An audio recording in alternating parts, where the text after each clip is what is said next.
வணக்கம். மற்றொரு இன்றைய பதிவோடாக இணைந்திருக்கின்றோம். ஐக்கிய நாடுகள் மனித உரிமைகள் பேரவையின் உயர்ஸ்தானிகர் வோல்கர் டார்க்கை ஜனாதிபதி அனுரகுமார் திசாநாயக்க சந்தித்து கலந்துரையாடியிருக்கிறார். நியூயார்க்கில் ஐக்கிய நாடுகள் செயலகத்தில் உள்ள மனித உரிமைகள் பேரவையினுடைய அறையில் இந்த சந்திப்பு இடம்பெற்றிருக்கிறது. இந்த சந்திப்பின் போது மனித உரிமைகள் தொடர்பான இலங்கையின் ஈடுபாட்டை மீண்டும் உறுதிப்படுத்தியதாக ஜனாதிபதி அனுரகுமார் திசாநாயக்க தெரிவித்திருக்கிறார். குறித்த சந்திப்பில் ஜனாதிபதியுடன் வெளிவிவகார அமைச்சர் விஜித கேரத் உள்ளிட்டோர் கலந்து கொண்டிருந்தமை இங்கு குறிப்பிடத்தக்க ஒரு விடயம். உண்மையில் சர்வதேச அளவில் ஐநாவினுடைய அமர்வானது மிகப்பெரிய ஒரு பங்கு வகிக்கின்ற நிலையிலையும் ஸ்ரீலங்காவில் இருக்கக்கூடிய மக்கள் அதிகமாக எதிர்பார்த்து கொண்டிருப்பது ஐநாவை என்பதில் எந்தவிதமான மாற்று கருத்தும் இல்லை என்பதை நாம் இந்த இடத்தில் சொல்லக்கூடியதாக இருக்கிறது. இதிலும் குறிப்பாக ஐநாவினுடைய நகர்வுகள் சார்ந்து ஏராளமான விடயங்கள் இடம்பெற்றுக் கொண்டிருக்கிறது.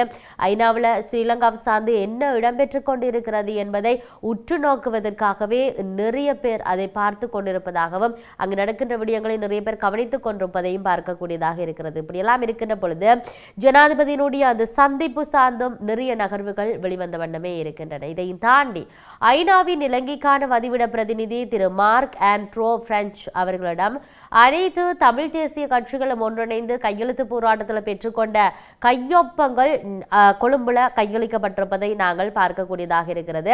இந்த நிகழ்வு ஐநா அலுவலகத்தில் இடம்பெற்றிருந்தது. இந்த கையொப்பங்களுடன் தமிழ் தேசிய கட்சிகளின் தலைவர்கள் ஒன்றிணைந்து கையொப்பமிட கடித வரைவும் கையளிக்கப்பட்டிருக்கின்றது. தமிழ் தேசிய கட்சிகளின் சார்பில் நாடாளுமன்ற உறுப்பினர் கௌரவ செல்வம், அதாவது அடைக்கலநாதன், சமத்துவ கட்சியினுடைய செயலாளர் நாயகம் சந்திரகுமார், கட்சிகளின் ஒருங்கிணைப்பாளரான குருசுவாமி சுரேந்திரன் இந்த சந்திப்பில் கலந்து கொண்டிருந்தனர். ஐநா மனித உரிமைகள் உயர்ஸ்தானிகருக்கு எழுதப்பட்டு ஐநா செயலாளர் நாயகத்துக்கும் பாதுகாப்பு சபைக்கு மனித உரிமைகள் பேரவையின் அங்கத்துவ நாடுகளின் பிரதிநிதித்துவத்துக்கும் பிரதி செய்யப்பட்டுள்ள இந்த கடிதத்தில் நீதியரசர் திரு சி.வி. விக்னேஸ்வரன், கஜேந்திரகுமார் பொன்னம்பலம் சார்பில் கஜேந்திரன், செல்வம் அடைக்கலநாதன், தர்மலிங்கம் சித்தார்த்தன், சுரேஷ் பிரேமச்சந்திரன், முருகேச சந்திரகுமார் மற்றும் திரு எஸ் நவீந்திர, அதாவது வேந்தன் ஆகியோர் கையொப்பமிட்டிருப்பதை பார்க்கக்கூடியதாக இருக்கிறது. காலமாக தமிழ் மக்களுக்கு இழைக்கப்பட்ட அட்டூழிய குற்றங்களுக்காக நீதியை விரைந்து நிலைநாட்டவும் பிரதானமாக செம்மணி உட்பட எமது வடக்கு கிழக்கு தாயகத்தில் அடையாளப்படுத்தப்படும் மனித புதைக்குழிகளில் தொடர்ந்து அகழ்வு பணிகளை முன்னெடுக்கவும் கண்டெடுக்கப்படவும் ஆதாரங்களை உறுதிப்படுத்தவும் சர்வதேச மேற்பார்வையுடன் கூடிய ஆலோசனையை, அதாவது தொழில்நுட்பம், நிதி, பாதுகாப்பு என பல கோரிக்கைகள் இந்த கடிதத்தில் உள்ளடக்கப்பட்டிருக்குது. அவற்றை நேரடியாகவும் ஐநா ஒருங்கிணைப்பாளரிடமும் இந்த சந்திப்பின் போது தமிழ் மக்களின் பிரதிநிதிகளால் வலியுறுத்தப்பட்டிருந்ததை நாங்கள் பார்க்கின்றோம். உண்மையில் கிட்டத்தட்ட 1 மணி நேரமாக நடந்த இந்த சந்திப்பு கையெழுத்து ஆவணங்களையும் கடித பிரதிகளையும் கையெழுத்துடன் முடிவு பெற்றிருந்ததை, அதாவது கையெழுத்து முடிந்ததோடு அந்த விடயம் முடிவு பெற்றிருக்கின்றது. இதில் முக்கியமான விடயம் என்னவென்று சொன்னால், உண்மையில் தொடர்ச்சியாக ஐநாவினுடைய நகர்வுகள் சார்ந்து ஏராளமான விடயங்கள் வந்தாலும் தாயக பகுதியில் இருக்கிற மக்கள் ஐநாவை தான் நம்பி இருக்கின்றார், தங்களுக்கான தீர்வு கிடைக்கும் என்று. இதில் முக்கியமாக வோல்கர் டார்க் ஸ்ரீலங்காக்கான வருகையை தொடர்ந்து அந்த செம்மணியினுடைய நகர்வுகளை அவர் பார்வையிட்டு இருக்கின்றார். அன்றைய நாளில் அடையாவிளக்கு போராட்டம் இடம்பெற்றிருந்தது. அது எல்லா கவனத்தையும் ஈர்த்திருந்தது. அந்த போராட்டத்தில் காட்சிப்படுத்தப்பட்ட பல விடயங்களை அவர் தெளிவு கேட்டிருந்தார். அதற்கு மக்கள் தெளிவூட்டல்களை வழங்கியிருப்பதை பார்க்கக்கூடியதாக இருக்கிறது. அந்த பின்னணியில் ஏராளமான நகர்வுகள் சாதகமாக வந்திருந்ததை பார்க்கலாம். இது ஒரு வெற்றி என்று கூட சொல்லியிருந்தார்கள். அடையாவிளக்கு போராட்டத்தினுடைய ஒரு வெற்றி, இதுதான் முதல் படி, எல்லோரும் ஒன்று திரண்டமைக்கான ஒரு வெற்றி என்று சொல்லி அந்த ஒற்றுமையோடு நாம் செய்கின்ற பொழுது நமக்கான ஒரு விடயம் கிடைக்கிறது. காரணம், அடையாவிளக்கு போராட்டம் உருவாக்கப்பட்டிருந்தது. அந்த போராட்டம் பங்கு பெற்றதோடு எல்லா தமிழ் சமூகங்களும் ஒன்றாக சேர்ந்திருந்தன.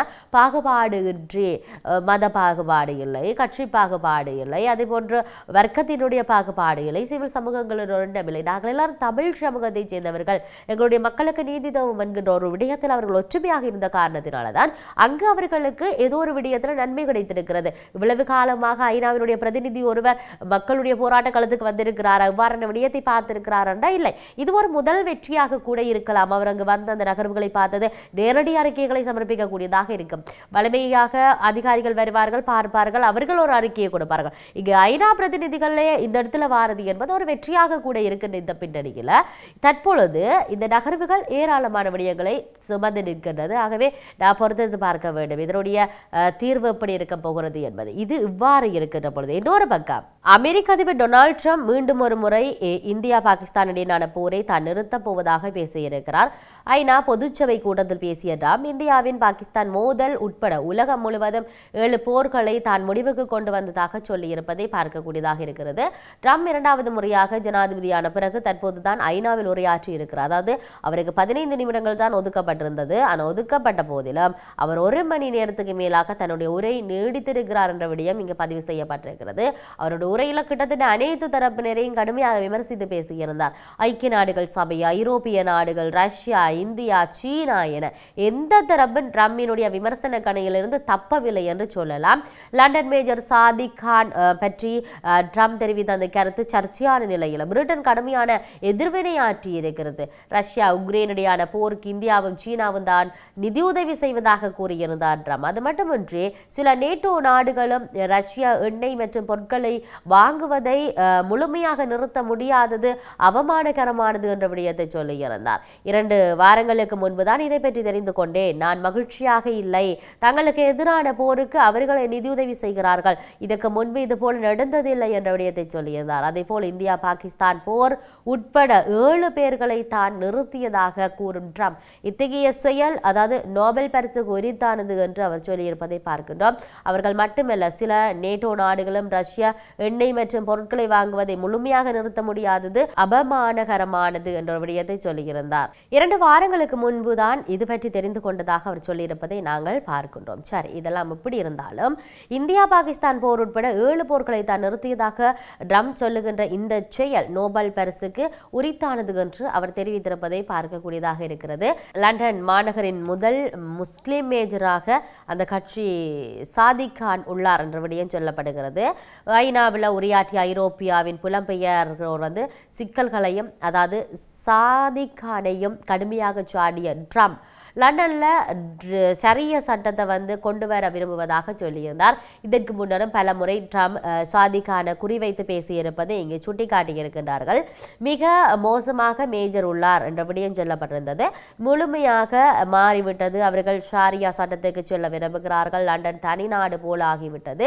அதை நீங்கள் செய்ய முடியாது என தெரிவித்திருப்பதை பார்க்கக்கூடியதாக இருக்கிறது. உண்மையில் டொனால்ட் ட்ரம்புக்கு வழங்கப்பட்டிருந்த நேரம் 15 நிமிடம். ஆனால் அவர் 1 மணி நேரம் பேசியிருக்கிறார். அப்படி என்ன பேசியிருக்கிறார் என்றால் அனைத்து விதமான விடயத்தையும் தொட்டு சென்றிருக்கிறார். யாரையும் புகழ்ந்தவாறு தெரியவில்லை. எல்லாரையும் பேசுகின்ற இல்லை என்று சொன்னால் எல்லாரையும் சாடுகின்ற ஒரு தன்மை அவர்கள் இதை செய்திருக்கிறார்கள் இதை செய்திருக்கிறார்கள் என்று சுட்டிக்காட்டுகின்ற ஒரு நிலைப்பாடு இருந்திருக்கிறது.